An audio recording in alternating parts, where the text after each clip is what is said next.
Hello, happy Friday. Good morning. We're live. We are live, and I am told by my streaming software that my stream to Facebook, LinkedIn, and YouTube might be a little off today. So if you are watching on those platforms, I am good on Instagram. Instagram should be fine. Just got a little note that said we're trying to fix a problem. So I stream to those platforms all through one software, and then I stream to Instagram separately. So if you do lose me, looks like Instagram solid, Facebook, YouTube, and LinkedIn, we'll find out. I didn't want to not go live, so we went live anyway. Good morning. Good morning from Piggy back here taking a nap. Can you guys, there's Piggy taking her nap. Right? All right. It is Friday already. I'm psyched. I have a trip coming up, and I'm really excited because we're like almost here. I get to go to the beach, and I'm so excited to go to the beach. In fact, I may go live from the beach next Friday. I may skip it, y'all. I just might. We'll see. We'll see how I feel. But I wanted to talk about an article I was just reading because I found it really interesting and I think quite relatable to all of you. Hi, Michelle. Love Piggy. Hi, Naya. Happy Friday. Yes, Piggy is definitely snoring today, so we may hear that. So I wanted to talk about an article I was reading because it was talking about how biological aging has this massive shift at age 44 and age 60. And I don't think this is like news to anyone who's been 44 or 60. I know when I was around 44, I was like, what is going on? Like, this is just totally different. Now, I haven't hit 60 yet, but I do have friends who have, and they all tell me there's a shift there as well. Well, interestingly enough, they found that in research as well. They found that, you know, our biological age kind of goes along, and then right around age 44, there's a huge bump up, and around age 60, a big bump up. Now, in both of those time spans, they see changes in cardiovascular disease, skin and muscle aging, and the metabolizing of caffeine. Interesting, right? But they did notice differences between 44 and 60. So I wanted to share this with you because I found it interesting, and I want to know if you agree or not with some of this. So they noticed that individuals in their 40s had distinct shifts in the number of molecules connected to alcohol and fat metabolism, while in the 60s, it was more related to carbohydrate metabolism, immune regulation, and kidney function. Now, I find that interesting because as I've gotten older, I tolerate so much less alcohol. Like, my body's like, I don't want it. Anyone else? I don't know. I guess maybe I have a lot of friends that like their alcohol consumption's gone up when they hit their 40s, but mine definitely went down. Now, the part that I kind of disagree with is they go on to say physical decline starting in the 60s is to be expected. Okay. The aging immune system, for example, loses the ability to protect against infections and cancer, and the prevalence of heart disease rises. However, they didn't expect those changes in the 40s, even though they got them. So they go to say it should be expected in the 60s, but not in the 40s, which I disagree with. I know many of women and men in their 60s. I know people in their 80s who are in amazing shape in so many different ways and do not have that decline. So I don't think it's expected, but they go on to say the reason being is because people are becoming more sedentary, and lifetime of poor diets or currently poor diets are causing higher risk factors. So it's not necessarily, in my opinion, the age that triggers this, right? It's the lifestyle. They also go on to say, and this is the critical part for me, right? And what I really want you guys to hear, early middle age, which I guess would be me, late 40s, mid 40s, is associated with busy family schedules, high stress at work, midlife crisis, and weight gain. Divorce rates peak at this age. It's a time in life when stress is high and self-care is low. I quote that. I'm going to repeat it. It's a time in life when stress is high and self-care is low. And I'd like to argue that if you're in this phase, my phase, late 40s, mid to late 40s, and your time in life is high stress with low self-care, Of course, it's going to also peak when you get to your 60s, when we start to have some more of the muscle wasting. A lot of people aren't exercising as much then. So we're kind of setting ourselves up for another decline, 12 years from now or 15 years from now, right? I say this often. When we're in our 40s, we wish we had the body we had in our 30s or our 20s. Well, when we're in our 60s, we're going to wish we had the health that we had in our 40s. So let's make this the best health we can. Because guess what? If the reason why this biological aging is spiking at these times in our life is because these are times where we have high stress. Menopause, right? 60s. Let's just talk about menopausal times. That's stressful on the body, right? We're losing a major hormone at that time. Most people start to retire.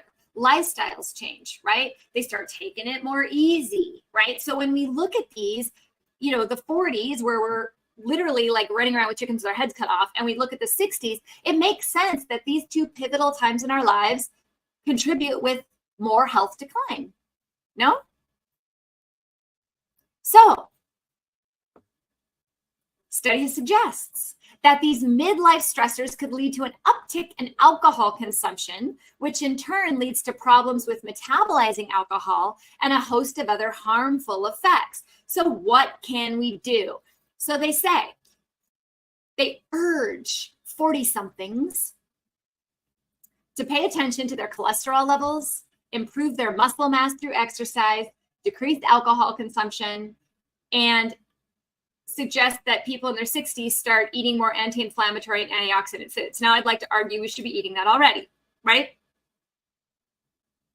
Naya says, I'm 48 and I have not noticed any decline other than deeper wrinkles. I'm still just as physically active as ever and eating healthy food. Perhaps my decline is just slower in coming. No, Naya, I want to argue that you don't have to decline. That's the thing. I'm 48 and I'll tell you guys, I feel better than I have ever felt right now. I would never take the health I had in my 20s for what I have right now. And I talk to people in their 30s, they're like, oh, I'm just getting old. And I'm like, no, you can have better energy, look better, feel better, have less risk in your late 40s. It is not a decline. That's my argument, right? My argument is you actually can change this. Like, Naya, you've been following me for a while. I know you're very conscious about what you put in your body, what you put on your skin, in your home. You're very aware of how to release stress. You exercise, you work out, and guess what? You don't notice decline. That's exactly what we find. So here's the thing. The thing I was debating in this article is they're like saying, well, when you're this age, this happens. Baloney. It's not an age thing. Clearly says it's a lifestyle thing. It's because most people in their mid 40s have high stress and low self-care. Now, those that have lower stress or have really good self-care are not going to age as fast as those that do. So this is the cool part. You guys, right now can make a choice to not decline. You can. Totally in your control. Now, how cool is that? There's a lot of things in our lives we have literally no control over, even though we seem to think we do. We don't. But one thing that we can control is the choices that we make. I had a conversation yesterday with a client, and we kind of talked about choices. And I said, every time you're posed with a fear, right? So we all have fears, and it's fears that lead to stress, right? Fear of not going to work, lose money. I mean, it could even be a simple thing like that. It doesn't even have to be this drastic fear. But the reason we get stressed out is because we're afraid of an outcome. So we feel like we have to micromanage it, right? But here's the thing. Anytime you have fear, anytime you feel stressed out, you need to ask yourself 3 things. Should I do this? Should I delegate it to someone else? Or should I do nothing? Those are really the only 3 options you have. You either do it yourself, you give it to someone else, or you do nothing, right?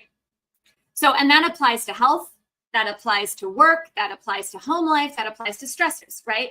We often try to do things that we would have better outcomes if we just did nothing, right? So if we'd say, okay, if I handle this myself, what are the pros and cons? If I delegate this to someone else, what are the pros and cons? If I do nothing, what are the pros and cons? I found when I did that the majority of the things that stressed me out, that I was scared of, that were holding me back, were better when I did nothing. Because they weren't in my control anyway. So what the heck, right? So we actually have complete control over this. And that's the coolest thing. So we read all these studies, all these negative Nancy type things, right? We're like, oh, this is on the rise. Health is on decline. We're not going to make it. Oh my gosh, I just turned 45. Now I'm going to be fat and I'm going to have horrible hormone symptoms and I'm going to feel like crap and I'm going to sleep poorly. I'm going to have no libido. My life is going to suck. No, don't buy into it. Take it upon yourself to give yourself self-care, to make choices. We make choices all day long. Make the choice that benefits your health, right? And you don't have to be that way. We don't. We don't have to accept it. Anyone else want to do this? Well, I love hearing that I don't have to decline. You don't. I know someone in their 80s. He's in better shape than I've ever seen him. He's stronger and more active than I am. His brain is probably sharper than mine, right? I used to have this lady, and gosh, it's been a long time. She was my patient a long time ago. I haven't heard from her forever. It's a long time. I don't know if she's still with us or not, because she was in her 90s at the time. And that woman played tennis every single day. She walked into my office. She had valid, clear conversations with me. My grandmothers, both of them, were 96 when they died, and they were sharp as a whip. They were still mobile. My grandmother played tennis, I think up until her 80s or something, 80 something, like almost every single day. We don't have to give in to that, but we have to make choices, right? So this is one of the things, when I read these articles, I just want to inspire you all to realize that you don't have to give into that decline. You can change it. I hear all the time, well, what can I do to lose weight real quick, right? What can I do? Let me get this off. You just have to commit to yourself. Right. And what used to happen in your 20s is not going to happen in your 40s. You're not going to be able to starve yourself and go to the gym, 3 days a week and lose weight. Like, it's not going to happen. Right. Because our metabolism is changing. Our cellular health is changing. Now, if you've set yourself up well and you've been exercising for a long period of time and you've stayed on top of your diet, that might you might be able to lose the weight a little bit faster than if you didn't, because there's an inflammatory response that has to be addressed. But you are able to change that. And I would like to help you. So I did post about my 5-day challenge coming up. It is free. Okay. You don't have to pay me, but I do want you to join me. I'd really love it if you join me, actually. And I'm going to make it easy. It's going to be fun. And yes, there may or may not be just a little bit of dancing. Just a little. You don't have to do it perfectly. You can get up and just go like this. But basically what it is, September 9th through 13th, when you sign up, that week, there will be little quick bite-sized lessons released each day. They're like 3 minutes, at most 5 minutes to watch. And then there's a little worksheet you have to fill out, okay, which is just reflection on what you learned, real easy, online, not a big deal, not going to take tons of time, but hopefully give you a lot of valuable insight to your stress and little tips that you can do as far as nutrition, supplement, mindset, and movement. That's what we're going to be looking at in the first 4 days. Number 1 is supplement. Day 2 is movement. Day 3 is mindset. And day 4 is nutrition. I'm going to give you some tips. These are tips that I share in my programs. They're tips that I share with my one-on-one clients. We're going to put them into a free challenge. And on the 5th day, I'm going to do a masterclass. And I just posted a request for you all. I have it pretty much laid out, but I would like to know what you would like to know. So like for many of you maybe that have looked at my programs and have decided, ooh, I don't know if I can do this yet. I don't know if I can commit to it. I don't know. I want to know, what is it that is holding you back? Or what is it that I could provide that could give more insight into how easy this actually is? Like, I want to help you guys to understand how this little challenge can help change your life. So it's free. You do have to sign up. If you sign up, you get free access to the masterclass as well. So if you go to my link in bio, you can click on it. It's the 5-day reboot challenge. I want to see you all in there. And every day that week, I will go live at 2 o'clock for questions, to talk about it, to work it out. So you guys will be seeing me every single day during that challenge. But you have to sign up to get the content. Okay. So make sure you sign up. If you can't do it while you're live because it's link in bio, do it right afterwards. But definitely sign up. I don't want to be in my 20s, 30s again. I was not in good health and was having and raising children. I agree with you. I do not want to be in my 20s again. Like I loved some things about my 20s. I mean, I had a lot of fun. I did. I had a lot of fun and I met a lot of really cool people. And in my 30s, I was in med school and I had babies and I was opening a practice. It was freaking hard and I was modeling. So I had multiple different things I was doing and I was exhausted all the time, right? Like I love being in my late 40s and I'm thrilled that I took my health back years ago. I'm thrilled. It's the best thing I ever did, right? And when I look back on it, it's like why I waited so long is what blows me away. And that's what I'd like to know from you guys. What makes you wait? Like, because it's really not, you don't have to do things perfectly. You just have to make small choices every single day. Very, very, very small tweaks to your current routine. And it starts to become habit. When it starts to become habit, you expand on that and you expand on that, right? So I want all of you in my 5-day challenge. Will you guys do that for me? I want to see you all in there, okay? So go to my link in bio when we're done here. Sign up for the challenge. It is free. Put it on your calendar. Start September 9th. Even if you can't be live, it's still worth doing, right? Because it's the lessons are pre-recorded. So you can watch them anytime. I suggest you watch them the day they're released and then show up to the live at 2:00 Pacific time. If you can't make the live, that's okay. It's still better than nothing, right? It's still better than nothing. But hopefully you can all make the masterclass and give me some suggestions on how I can make it even more valuable for you, okay? I had some questions, so I'm going to jump into those. For those of you that just joined in, Dr. Tricia Pingle, we're live. We were talking about biological aging and the shift that happens at 44 and 60 that none of us are going to do. Let's just not do it. Let's just sign off from decline and say, let's excel. I want to excel. I want to 10X it. I want to grow my life, right?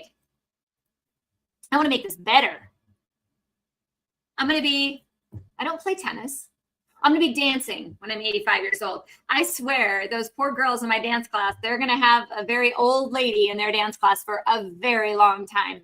And I had to kind of, before I dive into questions, I kind of had to catch myself last night. I did 2 dance classes last night. And the first one was, kind of a more straightforward routine, but allowed for more input, like more energy to come out with it. I could get into it more. The second routine was really hard and really fast and had a lot of weird timing. And I kept up. I can't say that I did it with perfection. I didn't. And I had to catch myself in a moment because there was a moment about halfway through class where I was like, oh, Tricia, like, what are you doing here? Like, you can't do this. And I was like, whoa, hold up there, Pingle. You can do this. You showed up. You're here. Take a deep breath. Just relax. Do what you can, groove it out. And I did. And I managed to get way more of the routine than I thought I would when I just accessed my parasympathetic nervous system. I got out of that fear. Oh, you can't do this. Oh my God, how are you going to do this? Oh my God, what's the next move? Is it going to be harder? I was in that fear and I had to pull myself out of it and come into, hey, let's just chill and have fun. Like, who cares? And luckily, because of all the mindset stuff I do on a daily basis, I was able to do that in about 3 minutes. It took me about 3 minutes to turn from uh-oh to chill out. And then I was able to actually keep up. So this is always a work in progress, is my point. Perfection doesn't happen. There is no such thing. I don't know what perfect is, nor do I really want to be it. Sounds kind of boring, perfection, honestly. It's too predictable for me. So anyway, I'm going to go through and start reading these comments and these questions. So if you have questions for the live Q&A today, start popping them down there and I will start going through them one by one. I'm going to start over here on Facebook, YouTube, and LinkedIn, which so far looks like I'm still live. There are some streaming issues today, guys. So if I get cut off, it looks like Instagram's my most solid platform today. All right. Westville Weavers. I felt okay in my 40s, but I had a toddler in my early 40s and by late 40s started to feel better. But when I turned 50, I knew I had to do something I loved to stay on track. I took up weightlifting with a trainer, and I took a pond class at the Y. I tried not to look at studies. I try to read myself and know what needs to change. Hey, sometimes I'm lazy and I take a day to do nothing, or at least nothing on my list, but I learned with adrenal fatigue, that's okay too. Absolutely. Absolutely. I definitely take my downtime. I like to watch funny movies. Yeah, downtime's important. This doesn't mean you have to be on all the time. Naya loves dancing. All right, well, the challenge is for you. Day 2 is for you. You guys want a little insight to that day. What I did is I brought my personal hip hop instructor into the challenge, and she's going to teach a very simple routine that you can do anywhere, and we're just going to dance. Woo. If that scares you, sorry.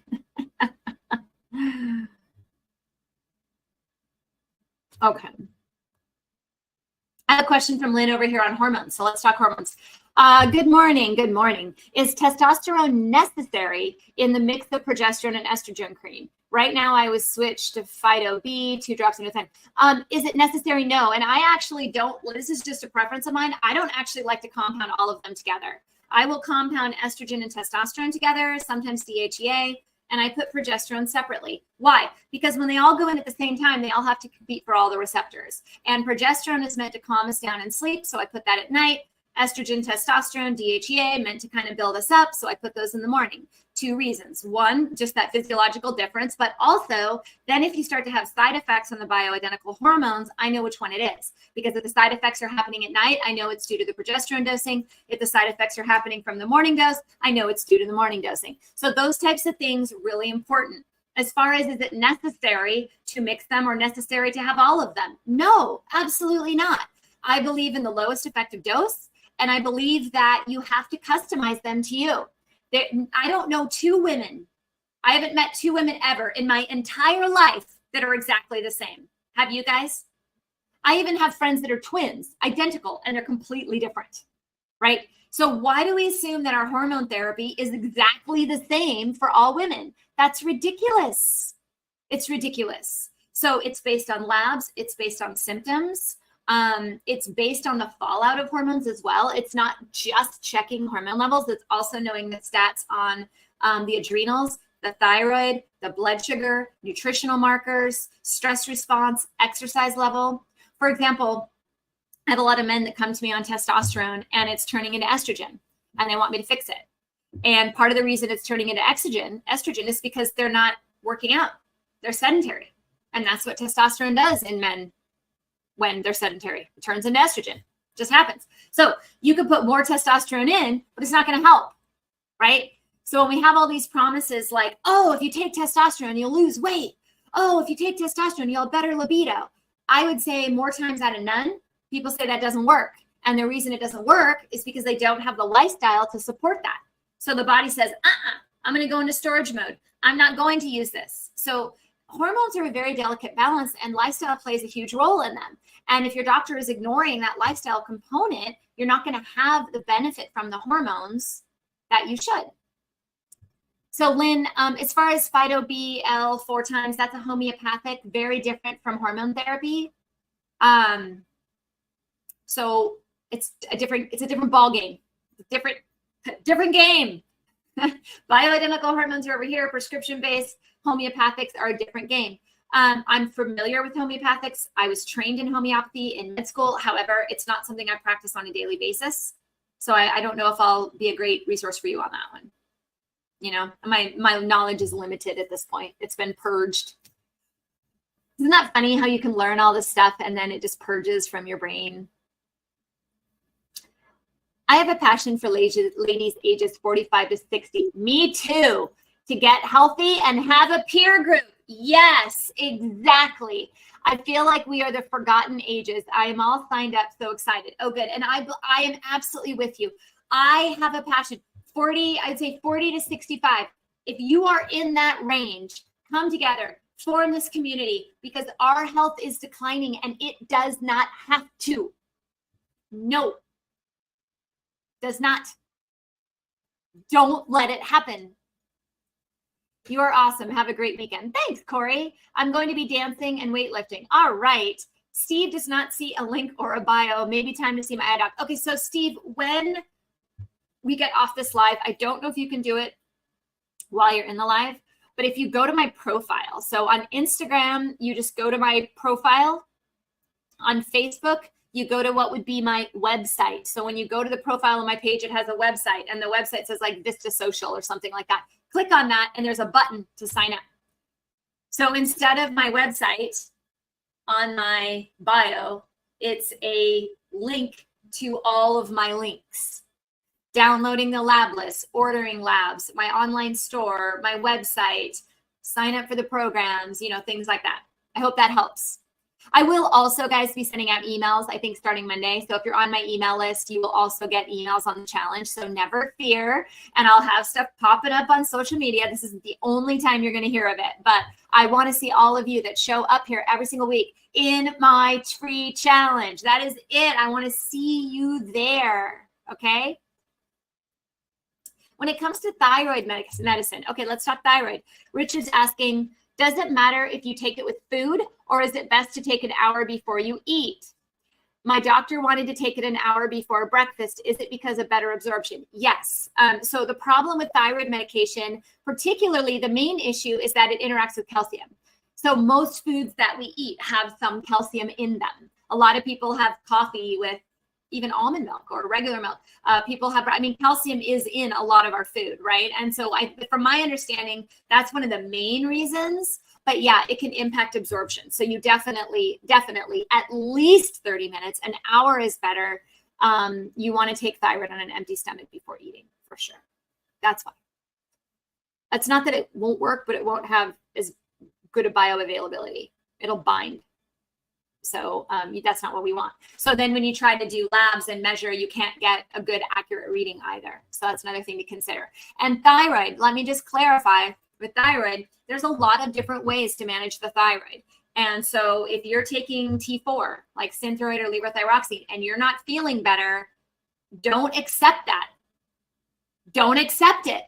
Because what's happening most likely is that thyroid is converting into reverse T3. The adrenals are involved, the hormone system is involved, and you're not utilizing the thyroid like you need. You do not have to live that way. You can get a second opinion, someone like myself, functional medicine, naturopathic, thyroid specialists that are not endocrinologists for the most part, unfortunately, and understand how that thyroid's being utilized in your body. Because if it's being stored, you're not going to get the benefit, okay? And that can worsen Hashimoto's. So for those of you with autoimmune of the thyroid, if the thyroid is not being utilized appropriately, you won't get any better. So if you're one of those people out there, you're like, I've been on thyroid, I still feel like crap.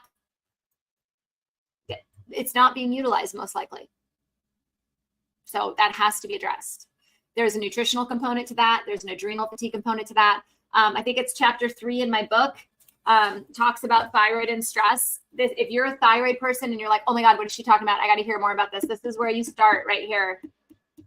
Total health turnaround. Start here. This is a great entry level to adrenal fatigue and how stress impacts the medications you take, your body, your thyroid, your hormones, your GERD, right? Your digestion, your IBS, your mood, your sleep. This is a good introduction. It also has a very kind of simply laid out introductory plan, like food, movement, supplement, mindset. Very basic. It's introductory, okay? But it's a good start.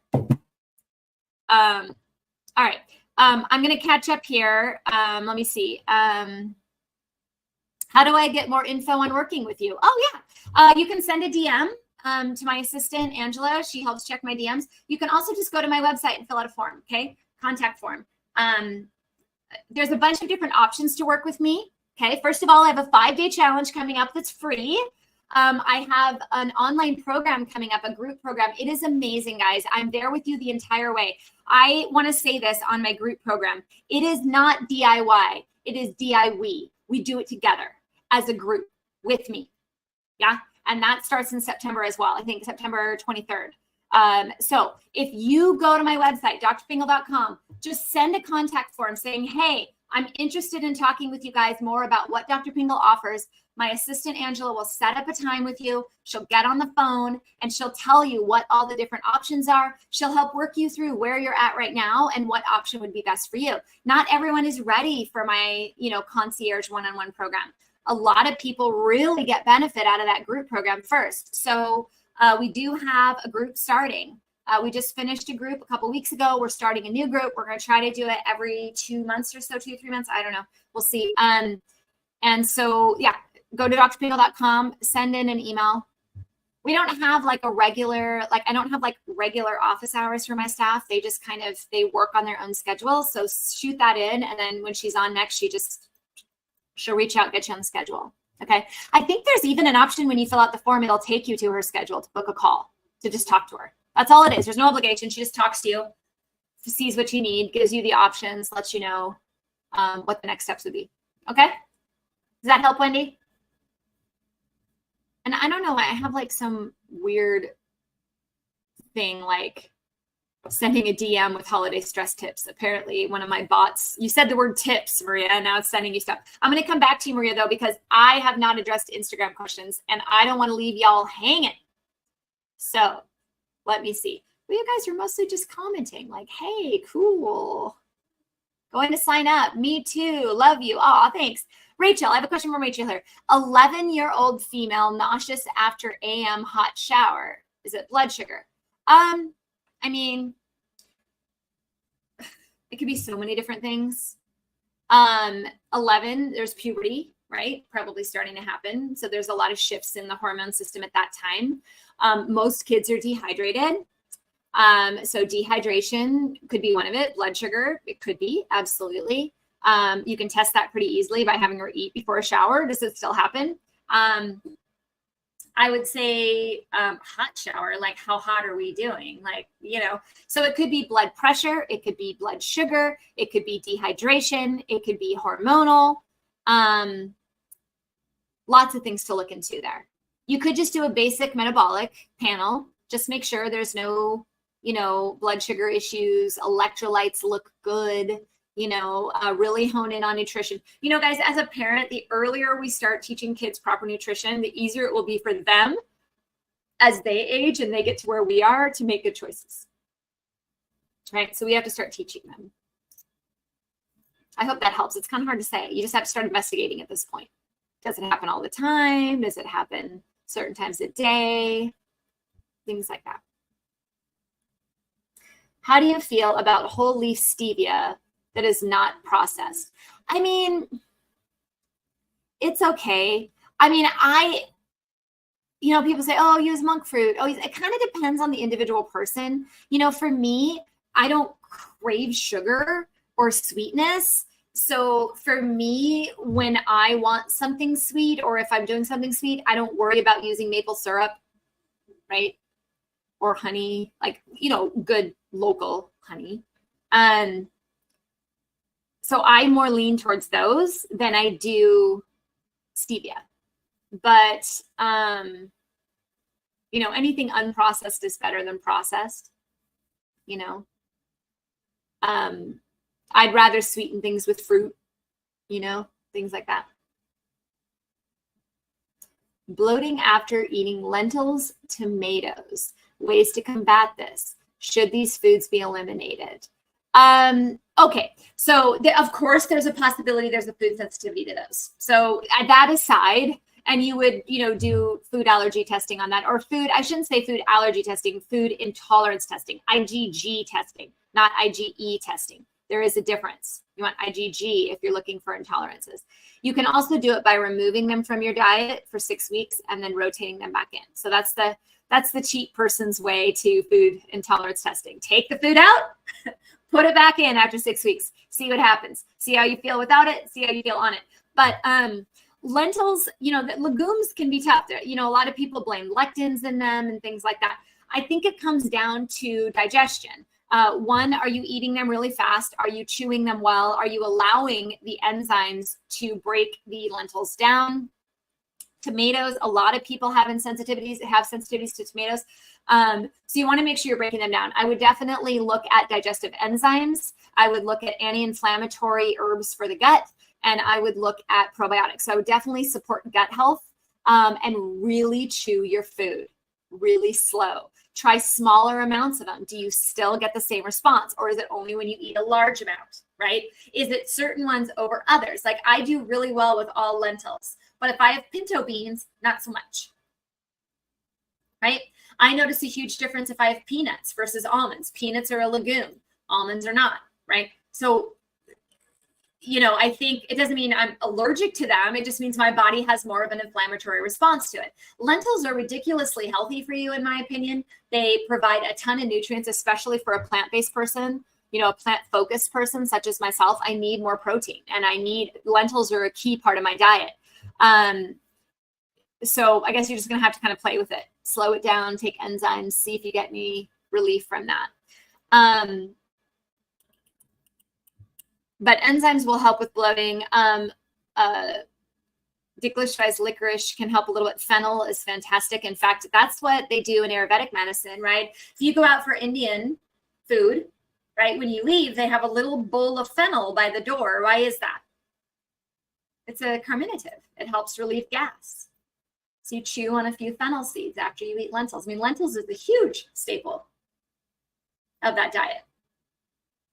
And they eat fennel. And they also season them with fennel. Have you ever noticed that?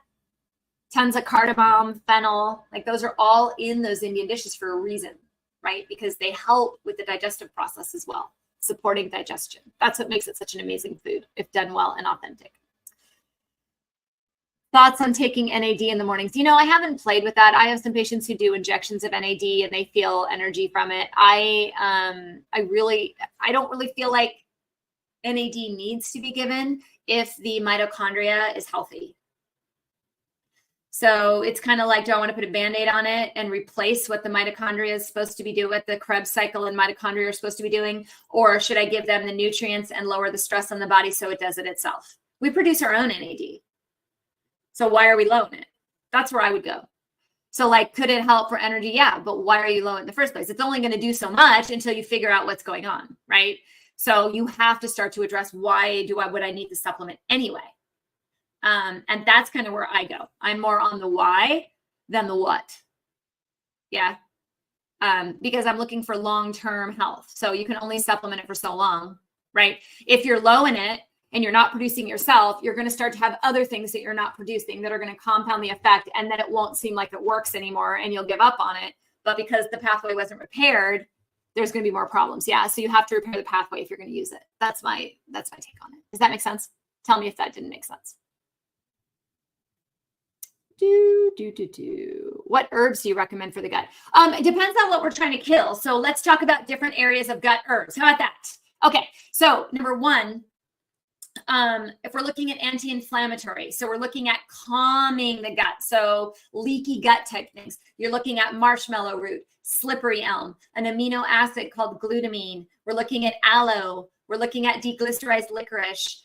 There are a lot zinc carnosine. So there's a lot of products that combine these into a powder. I like them in a powder the most because you add it to the water, you drink it, helps heal the gut. Side note, I have a new store releasing, I think next week, and all of these products will be available on them. Want me to repeat that? All of them. So now when you guys ask me and you say, what's a good product for my gut? I can say this one, and you can go buy it. I know. I'm exciting. I've been working hard on combining this new store. It's crazy. It's so cool. I love it. You can even buy like infrared on it, and you can buy oxygen, and you can buy blood pressure cuffs, and you can buy air filtering systems. You can buy clean cleaning products, clean skincare. Doesn't just have to be mine. So I'm way excited. So I'm going to be doing an announcement on that. It's pretty much ready to go, but I've got a few little things to tweak. It's not pretty yet. It's just not pretty. And I got to make it pretty. But anyway, so that's that. If you're talking about for herbs of the gut for killing things, one of my favorite is oil of oregano. I use that quite a bit, but there's ways to use like berberine, wormwood, Hang on, I'll tell you because my brain is not reading them off. Black walnut, thyme, tansy, clove, right? I use Cellcore products for that type of thing. Like this is the Para 3. Also will be available on my website. Give me a week, okay? Give me a week. This is a combination of herbs that kills off organisms in the gut, right? So there's lots of different formulations for that. And I'm going to be bundling them together and trying to make suggestions so it'll make it easy for you guys to navigate. That's what I haven't done yet, the pretty part of it. Right now, it's like, here's a list of products, pick, which doesn't help you much. It is very exciting. I know, very exciting. So keep a lookout. It'll be the same website, still totalhealthapothecary.com, but it'll start to look different here shortly. So cool. You just bought the book, Susan. Awesome. Lynn wants to follow up. Is there a better way to test for hormones other than saliva? Yes. Saliva takes me about 2 hours to fill one tube.